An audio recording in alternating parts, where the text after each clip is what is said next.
चौधरी जी, धर्मवीर चौधरी जी, देखिए अभिषेक जी हालांकि वापस आऊंगी और उम्मीद करूंगी कि सीधा स्पष्ट आप देंगे जवाब, मैं दोबारा उसी सवाल को लेकर आऊंगी, लेकिन उससे पहले धर्मवीर जी देखिए, अब एक मॉडल लेकिन दो अलग अलग राज्य और उसमें दो अलग अलग राय एक ही दल की अगर हम बात करें, चाहे वो सपा हो या कांग्रेस हो। बात यह कि योगी मॉडल इतना भाग गया कि खुद विक्रमादित्य सिंह ने इस बात का जिक्र किया, हालांकि बाद में उनको पलटना पड़ा क्योंकि हाईकमान का फोन सीधा दिल्ली से आ गया। ठीक है, वो एक अलग पहलू, उस पर भी बात करेंगे, लेकिन बड़ी बात यह कि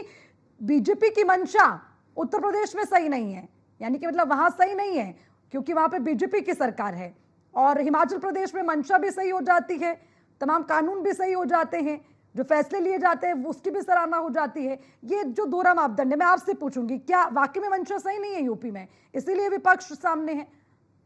नहीं अर्चना जी, देखिए बाबा योगी आदित्यनाथ जी, माननीय मुख्यमंत्री जी ने जो आदेश जनहित में पारित किया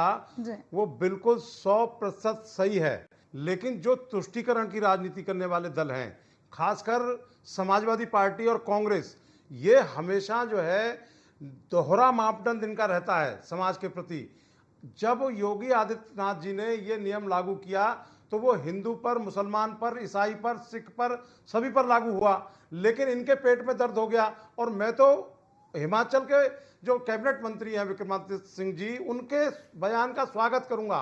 और पूरे देश में ये मॉडल लागू होना चाहिए, क्योंकि आज जिस तरीके से हम सुबह रोज अखबार पढ़ते हैं और उसमें सुनते हैं कि कहीं पर इस तरीके की वारदात हो रही है और कहीं पर उस तरीके की वारदात हो रही है, तो ये बिल्कुल सही है। लेकिन कांग्रेस नहीं चाहती कि आम जन में जो है सद्भाव रहे, किसी के स्वार्थ से, किसी की धार्मिक भावना से कोई खिलवाड़ ना हो, इसीलिए ये विद्वेष की भावना से विक्रमादित्य जी को वहां तलब कर लिया दिल्ली में और उस पर रोक लगाने का प्रयास किया गया। सर्वोच्च न्यायालय ने इनकार किया, कांवड़ में जब आपने कोशिश की, शुरुआत वहां से रही, फिर वहां से विरोध खूब भड़का। ये कह रहे हैं कि जब सर्वोच्च न्यायालय ने मना कर दिया तो फिर बावजूद उसके अब आप ये फैसले लेते हैं, तो ये कह देते हैं कि सर्वोच्च न्यायालय से ऊपर है क्या सरकार? देखिए, सर्वोच्च न्यायालय ने जो कहा, लेकिन सरकार ने फिर उस पर पुनः विचार किया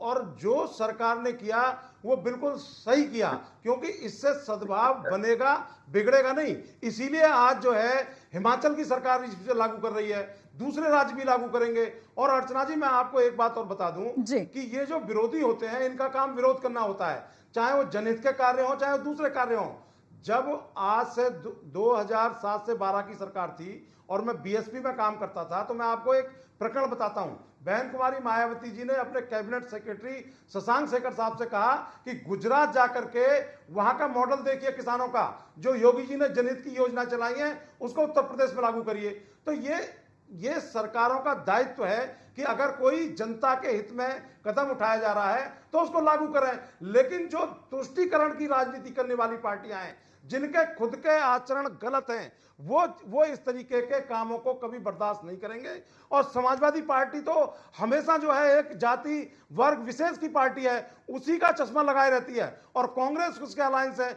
नहीं तो आज विक्रमादित्य सिंह जी ने जो निर्णय लिया उसका पूरे देश में स्वागत होना चाहिए और कांग्रेस के शीर्ष नेतृत्व को उसका स्वागत करना चाहिए कि यह जनहित की योजना है, इसको हर राज्य में लागू करें। ठीक है,